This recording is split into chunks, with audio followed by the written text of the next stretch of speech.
कथन कारण, कथन कारण सबसे सरल प्रश्न होता है, कुछ नहीं करना। मैं आपको कथन कारण सॉल्यूशन का एक तरीका बताता हूं। कथन पढ़ो, कथन और कारण के बीच में ध्यान से सुनो, कथन और कारण के बीच में एक शब्द लगा दो, क्योंकि। क्या लगाना है? क्योंकि।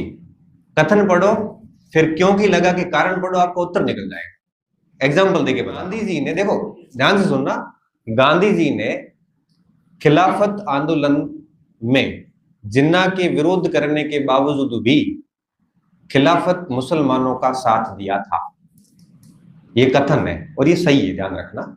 जिन्ना के विरोध करने के बाद में भी गांधी जी ने इनका सपोर्ट किया था। जिन्ना ने कहा था कि इन मौलवियों के भरोसे मत आओ, ये कट्टर मुस्लिम है और देश में दंगे हो जाएंगे। गांधी जी ने सपोर्ट किया।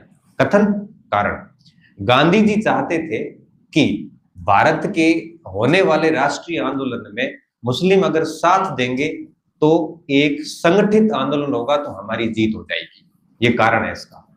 अब आप सोचो, कथन क्या था कि गांधी जी ने उनका खिलाफत मुसलमानों का साथ दिया क्योंकि गांधी जी चाहते थे कि ये आंदोलन संगठित रूप से आगे बढ़े। दोनों सही है और व्याख्या भी सिर्फ क्योंकि लगाना। ये थर्ड ग्रेड वालों को क्योंकि का बात समझ में नहीं आई। इतनी छोटी सी बात है, अगर क्योंकि नहीं लग रहा है ना, तो इतने आप अंदर से रूड हो जाओ, एकदम रूड हो जाओ, समझ रहे? नहीं तो नहीं। कथन दोनों सही है, क्योंकि सेट नहीं हो रहा है मतलब व्याख्या नहीं कर रहा।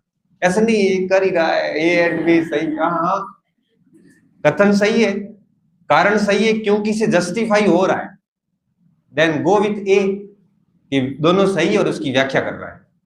क्योंकि से जस्टिफाई नहीं हो रहा है, गो विथ बी की व्याख्या नहीं हो रही, बात खत्म। समझ गए ना? बस क्योंकि लगाना है और कोई माथा उठ ज्यादा नहीं करनी आप। इतनी सी तो बात है। देखो, बड़ी समस्याओं का एक सामान्य हल होता है।